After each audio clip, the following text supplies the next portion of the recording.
منبر پاک پر تمام علماء موجود ہیں. میں کس کس کا نام لوں اتنا سمجھ لیں. النظر الی وجہ العالم عبادت. عالم کے چہرے کو دیکھنا عبادت ہے. بس انہیں دیکھ لیں اور مجھ خادم کو 2-4 منٹ سماعت کر. ہم بس کہتے ہیں یا رسول اللہ کہ باوضو باوضو باوضو باوضو باوضو باوضو باوضو باوضو باوضو ہو کے جو قرآن کی تلاوت کی ہے. باوضو ہو کے جو قرآن کی تلاوت کی ہے. باوضو ہو کے جو قرآن کی تلاوت کی ہے. باوضو ہو کے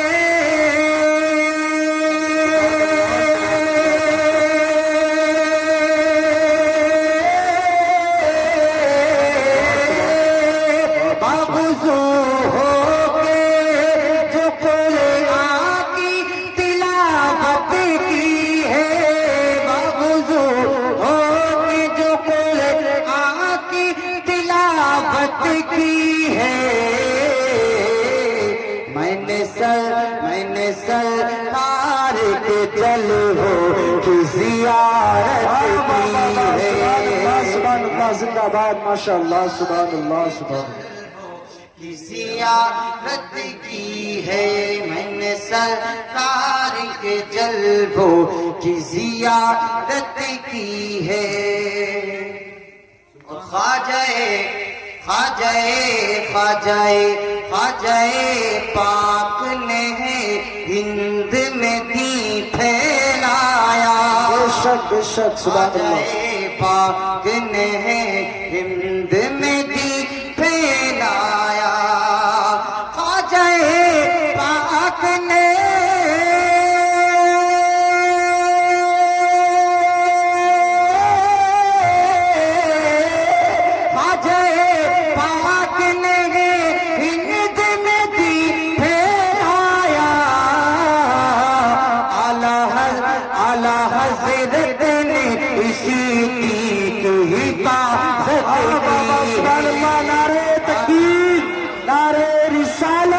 مسلک اعلیٰ حضرت فیضان اعلیٰ حضرت نعرہ تکبیر ماشاءاللہ سبحان اللہ زندہ باد. سیدی کی حفاظت کی ہے صلی اللہ تعالیٰ علیہ وسلم. قرآن کی میں نے آیت پڑھی ایمان والو اللہ سے ڈرو اور سچوں کے ساتھ ہو جاؤ. اچھوں کے ساتھ ہو جاؤ فائدے میں رہو گے. لیکن ہر درگاہ پہ جانے سے پہلے سب سے پہلے اپنے ماں باپ کو راضی کر لو. کامیاب رہو گے. اگر درگاہ پہ 50,000 کی چادر چڑھا رہے ہو 10,000 روپے اٹھا رہے ہو اور ماں 50 روپے کے دوپٹے کے لیے پریشان ہے تو 10,000 نہیں 10 کروڑ روپیہ بھی اٹھا دو تو پھر آخرت میں دوزخ کا مدد تب بھی چکنا پڑے گا. اس لیے کہ رب کی رضا جو ہے وہ ماں باپ کی رضا. ماں باپ راضی ہیں تو سب راضی ہوتے ہیں. ماں باپ ناراض رہتے ہیں تو پھر کوئی دادا میاں راضی نہیں ہوتے, کوئی خواجہ قطب و ابدال کوئی راضی نہیں. ارے جب خدا ہی راضی نہیں ہوتا تو اور پھر کون راضی ہوتا. اس لیے اپنے ماں باپ کو راضی کریں. کامیاب رہیں گے, یہاں بھی کامیاب رہیں گے, وہاں بھی کامیاب رہیں گے. 5 منٹ مجھے ہو چکے, بس 2 منٹ اور سن لیں. زندگیاں کامیاب رہیں گی اگر والدین کو اپنے خوش رکھیں گے. ہر جگہ پر اللہ پاک کامیابیاں دیں. جس سے محبت کریں دل کے ساتھ کریں بہترین رہیں گے معاملات. ایک حدیث سن لیں بس. اللہ کے ولیوں کے تعلق سے میرے آقا فرماتے ہیں ما زال عبدی یتقرب الی بالنوافل حتی احبہ فاذا احببته كنت سمعه الذي يسمع به وبصره الذي يبصر به ويده التي يبطش بها ورجله التي يمشي بها.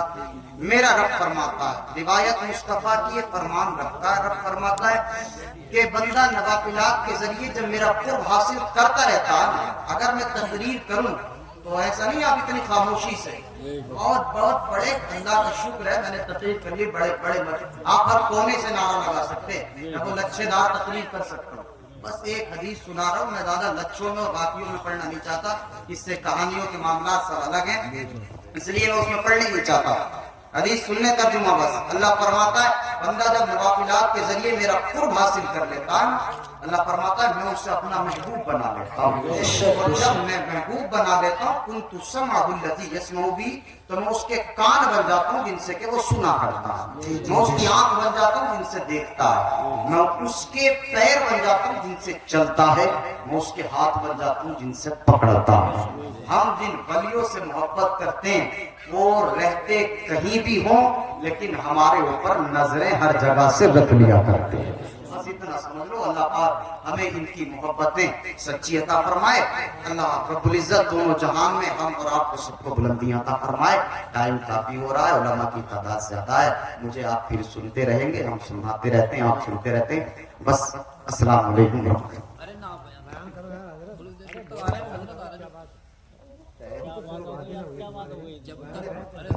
ارے تھوڑا اور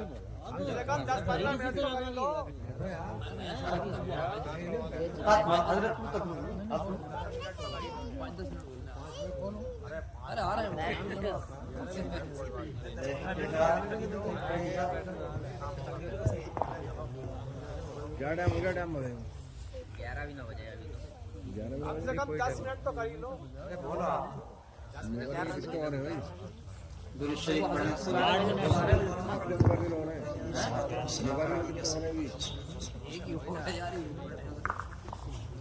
قرآن کی آیت پڑھی میں نے, یا ایھا الذین آمنوا اتقوا اللہ وکونوا مع الصادقین. اے ایمان والو اللہ سے ڈرو اور سچوں کے ساتھ ہو جاؤ. کامیابی اسی میں ہے, ہر طرح کی فلاح اور بلندی اسی میں رکھی گئی ہے کہ تم اللہ سے ڈر کر کے سچوں کا دامن پکڑ لو. زندگی اور آخرت ہر جگہ اللہ پاک کامیابیاں عطا فرمائے گا. ایک بات ان ولیوں کے تعلق سے کہ کیا ہے, محبت سچی ہوتی ہے تو پھر محبت کے فیضان ملتے ہیں. آج لوگ کہتے ہیں ہمیں مزار پہ جا کر کے ہماری سنتے ہی نہیں ہیں, ہم بڑے دنوں سے جا رہے ہیں ہمیں فیضان ہی نہیں ملتا. دراصل بات یہ ہے کہ یہ جو سننا چاہتے ہیں وہ ہم سناتے نہیں, اور جو ہم سناتے ہیں یہ وہ سننا نہیں چاہتے. میری طرف ذہن حاضر رکھنا, میں تقریر نہیں کر رہا ہوں, بس سمجھا رہا ہوں آپ کو دو چار. ہم جو یہ ڈھنڈورا پیٹتے ہیں نا, یہ ہماری بات نہیں سنتے. بات یہ ہے یہ جو سننا چاہتے ہیں ہم سناتے نہیں, ہم جو سناتے ہیں وہ یہ سننا نہیں چاہتے. بھائی ان کی زندگیوں میں سکون ہے, قرآن کی تلاوت ہے, اللہ کا ذکر ہے, اور ہم جا رہے ہیں مزار پہ تو ہم سنا رہے ہیں کہ میں دولہا تلے ناچوں گی, میں یہ کروں گی وہ. تو یہ کیا سننا چاہ رہے ہیں مجھے بتائیں. یا کوئی چلم میں دھوئیں اڑا رہا کہ چلم میں دھوئیں اڑتے رہیں گے اور یہ ہوتا ہے, تو یہ تھوڑی سننا چاہتے ہیں, یہ کچھ اور سننا چاہتے ہیں. بس علماء کی توجہ اس خادم کی طرف تھوڑی سی. بابا فرید الدین گنج شکر ہے, آپ فرماتے کون ہے جو میرے صابر کو بٹھا دے گا, کون ہے جو میرے صابر کو بٹھائے گا. حضرت شمس الدین پانی پتی آ گئے اور آ کے کہتے ہیں حضور اگر آپ دعا دے دیں تو یہ کام میں انجام دے سکتا ہوں. سبحان اللہ, بے شک سبحان. الدین تمہیں معلوم ہے, میرے صابر کا جلال معلوم ہے, اگر پرندہ نکل جاتا ہے تو جل کر خاک ہو جاتا ہے. آپ فرماتے حضور آپ بس دعا دیں, بٹھالنے کا کام میرا ہے. حضرت خواجہ شمس الدین پانی پتی چلتے ہیں اور حضرت بابا فرید الدین دعائیں دیتے ہیں. لیکن آپ جب چلے نا تو کوئی کولر یا کوئی کولر کی بات کرتے نہیں, بلکہ آپ نے قدم نکالا تو قرآن عظیم پڑھتے ہوئے قدم نکالا. چلتے رہے چلتے چلتے وقت کا شمس الدین پانی پتی وہاں پہنچ گئے, اور جب پہنچ گئے تو 12 سال سے کھڑا صابر پاک کلیری جس کے جسم پر مٹی چڑھنے لگی, 12 سال سے کھڑے کولر کے تلے. یہ تو سنتے ہی رہتے نا, سنتے ہی رہتے ہیں. جو یہ کہتے ہیں نا کہ سنتے نہیں, میں انہیں بتانا چاہتا ہوں یہ کیا سننا چاہتے ہیں اور تم کیا سنا رہے ہو. جب یہ پہنچے شمس الدین وہاں پر تو آپ کے پیچھے کی طرف سے جا کر کے قرآن پڑھنے لگے. قرآن پڑھ رہے ہیں. ابھی آنکھوں میں جنڈش ہوتی ہے, پھر لمحائے مقدس کھلتے صابر کلیری کے.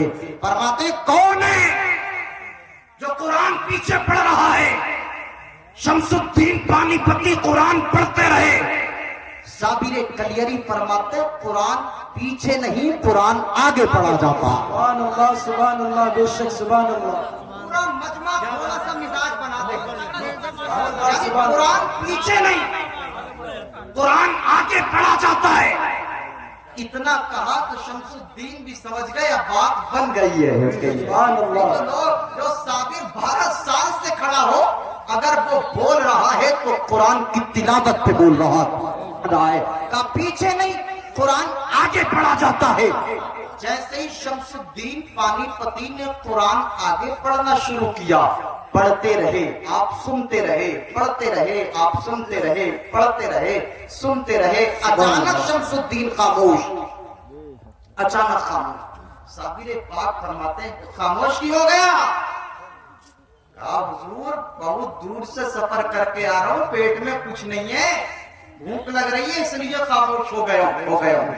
آپ نے ہاتھ اٹھایا اور یہ لے گولا کھا لے. دے دیا پھل دے دیا آپ کو. آپ نے لیا اور کہا حضور یہ کوئی میں خود تھوڑی کھا لوں گا میری مجال تھوڑی ہے کہ میں کھا لوں.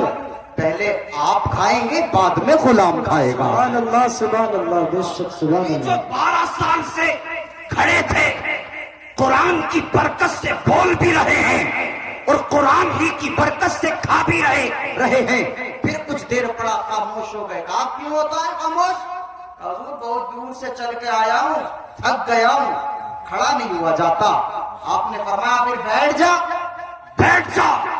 شمس الدین کہتے ہیں غلام کی یہ مجال نہیں کہ غلام بیٹھ جائے اور آقا کھڑا رہے.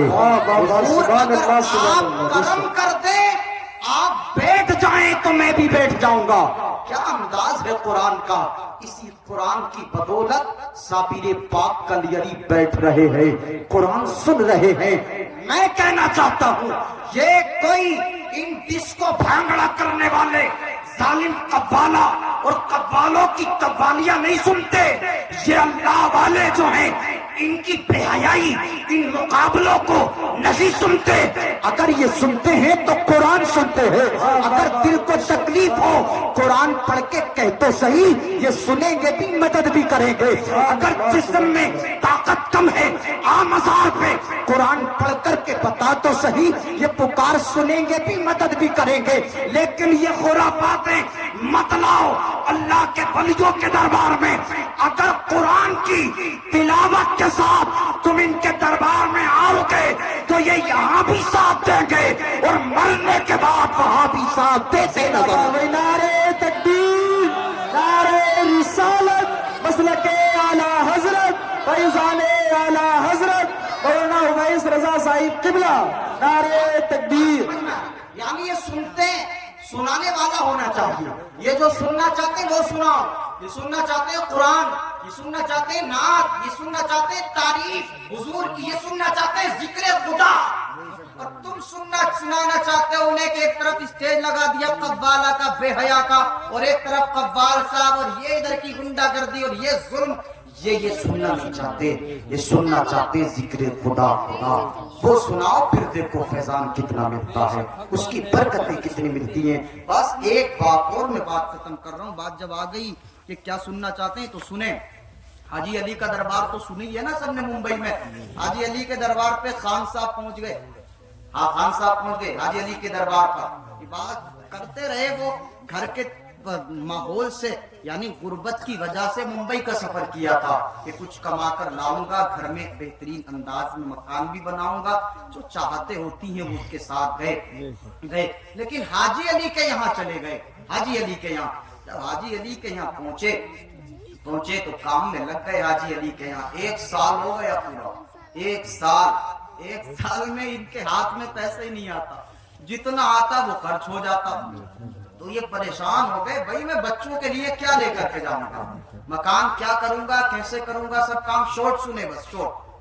یہ بھی اسی کشمکش میں تھے. اسی درمیان ایک ناچنے والی آتی ہے ذہن حاضر رکھنا. ایک ناچنے والی آتی ہے اور آ کے کہتی ہے بابا حاجی علی کے یہاں کے بابا اگر میری تمنا پوری ہو گئی تو کل چادر چڑھاؤں گا. سمجھ میں آ رہی ہے آپ کو بات میری؟ جی اب یہ خان صاحب بھی وہیں موجود تھے حضرت.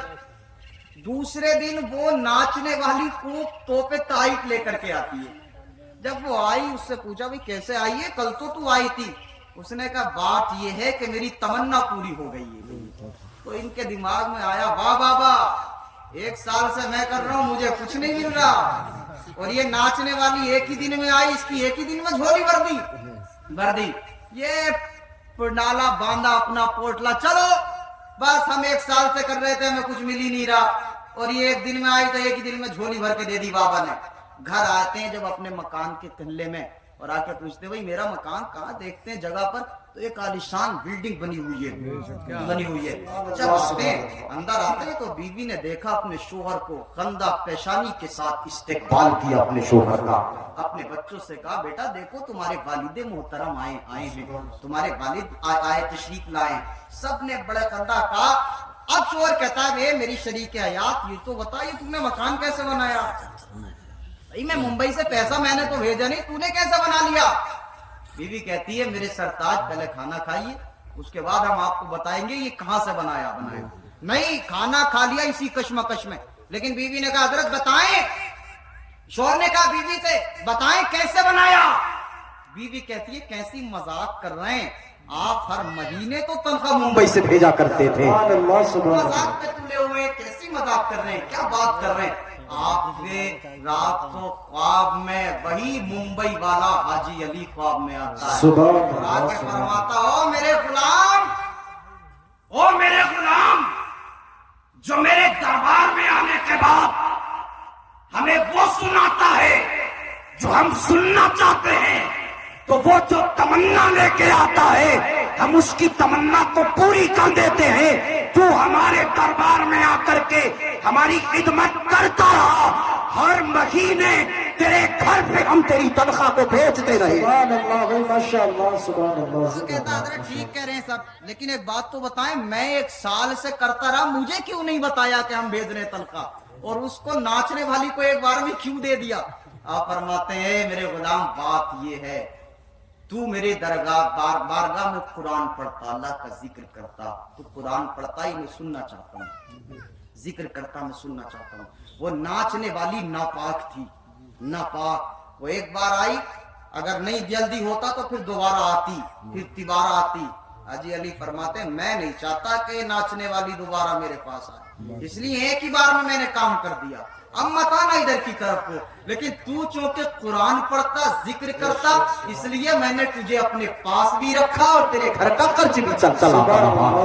یہ ہے اللہ والوں کی بات. تبھی تو کسی نے کہا نگاہ ولی میں وہ تاثیر دیکھی, بدلتی ہزاروں کی تقدیر دیکھی. نگاہ مرد مومن سے بدل جاتی ہے تقدیریں, جو ہو سو کے یقین پیدا تو کٹ جاتی ہے. سبحان اللہ